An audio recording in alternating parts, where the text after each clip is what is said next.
Hey everybody. So, Toni Braxton biopic. Say hi, girl. Okay.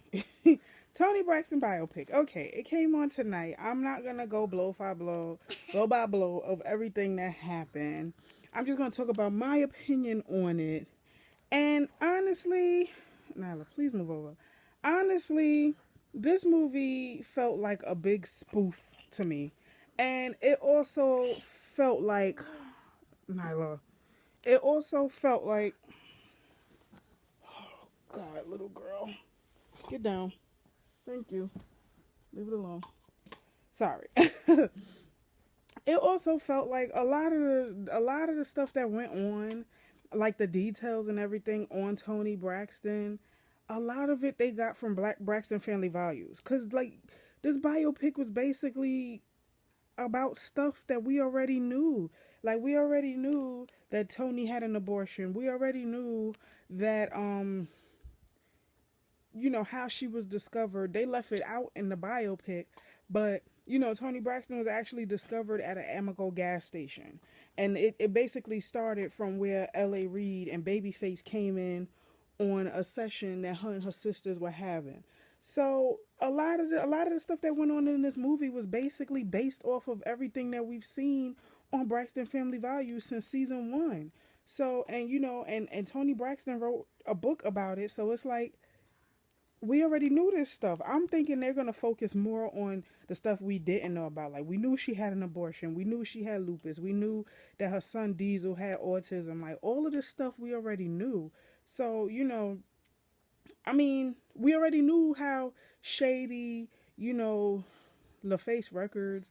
I don't really know if you could blame it on LaFace though, but we already know how L.A. Reid and Pebbles and how they rolled back in the day because we learned that from the TLC movie.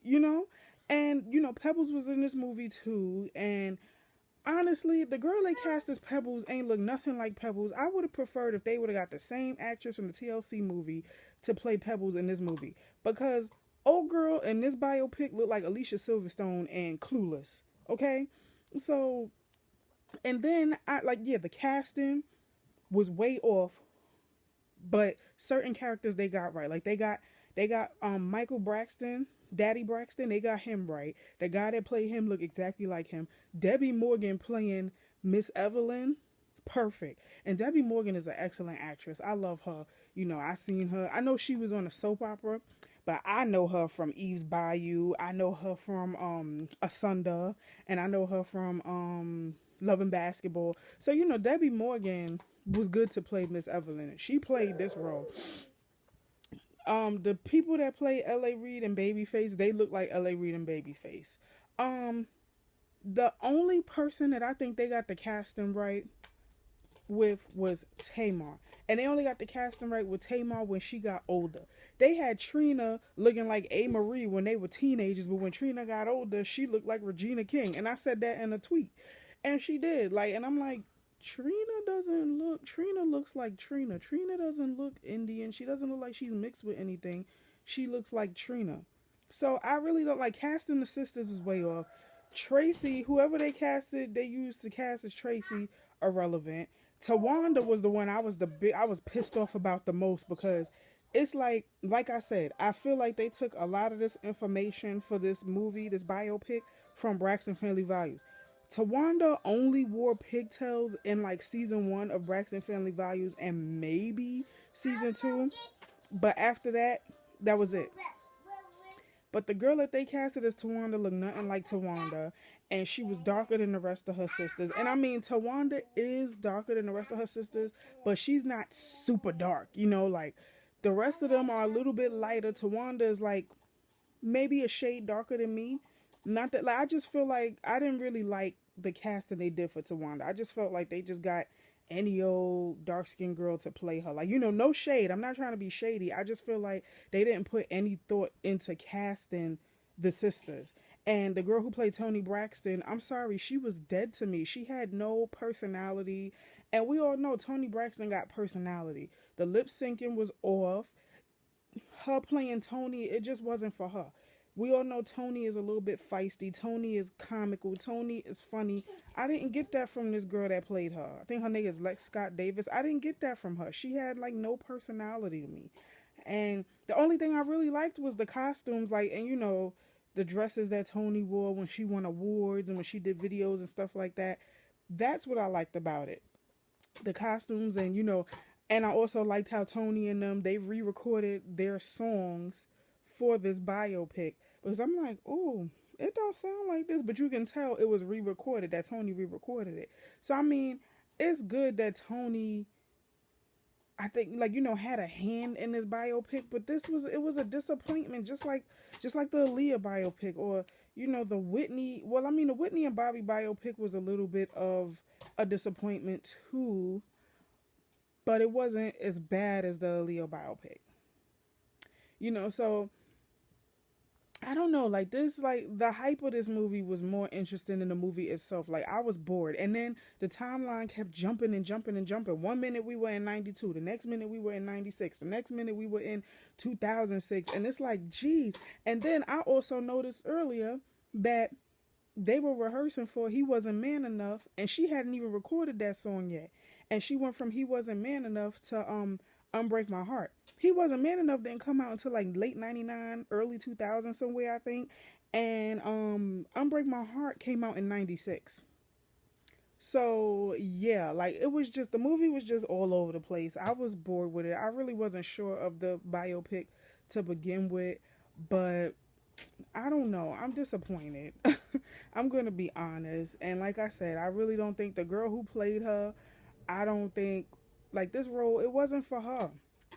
Like, not to say she wasn't an ugly girl, and that's another thing I want to get into, because I'm kind of bothered by something that happened on Twitter. I'm not going to say any names, but I got unfollowed for saying that I didn't see that the girl looked like her, and I'm like, and this is by somebody I look up to.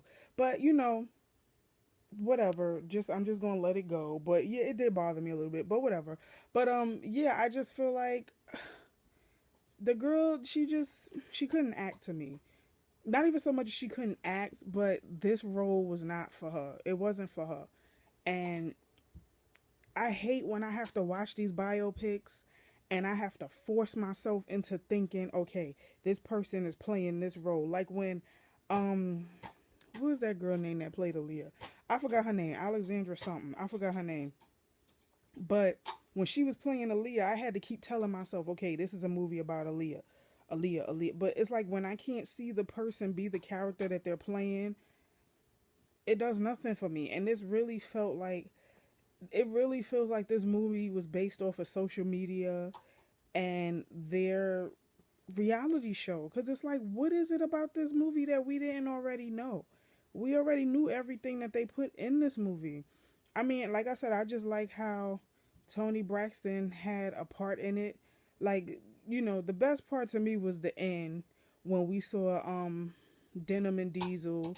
They were playing themselves, and then we saw Toni Braxton at the end singing "Unbreak My Heart." But the girl who played Tamar, older Tamar, was spot on. She was spot on, from the hair to the attitude to the eye roll to, how Tamar act.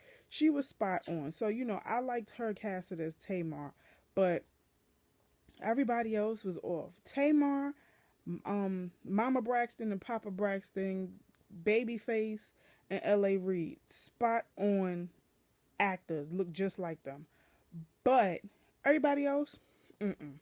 So I was disappointed in this biopic. And then, Beyond the Headlines came on right after. And again, they're basically talking about stuff that we already know, stuff that we already knew.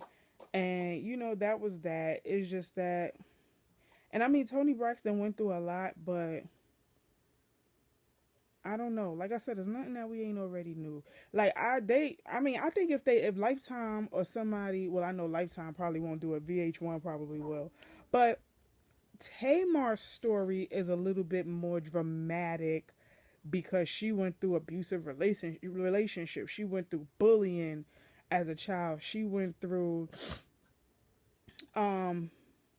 having, like, I think 5 record deals or something like that, and them all dropping her. But like she, rose from the ash like a phoenix, And you know, she got a Grammy nomination, a number one album, you know, sellout record, and all this other stuff. Like, and the reality show and all of this other stuff. So I mean, not to say that, you know, Tony's story isn't something that doesn't need to be heard. I just feel like Lifetime wasn't the platform to do it. And I feel like Tamar's story is a little bit more Lifetime-ish because Lifetime deals with drama.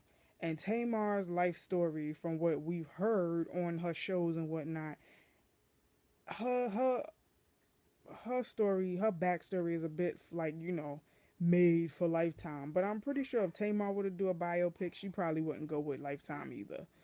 But I don't know. I was bored. I was sitting here bored, and I mean, it's like they were just, it was rushed. It was all over the place. I don't know. I just wasn't, I was bored. I was mostly sitting on my phone and my iPad tweeting because I was bored with it. Because it really was all over the place. But, you know, that's what I liked and disliked about it. Y'all tell me how y'all feel. You know, I'm not being shady. I'm just giving my honest opinion. We can agree or we can disagree. It's whatever. Mommy. Yes, ma'am. Right on. Uh-huh. My son taught her how to say mommy, so she has been saying it for like days now. She even calls her father mommy. Yes, Nyla. It's not funny. Yeah, so that's how I felt about it. So you guys can let me know how you felt about it. Like, comment, subscribe, tell a friend and tell a friend and tell a friend. I'll see you guys in the next video. Thank you so much for watching. Later.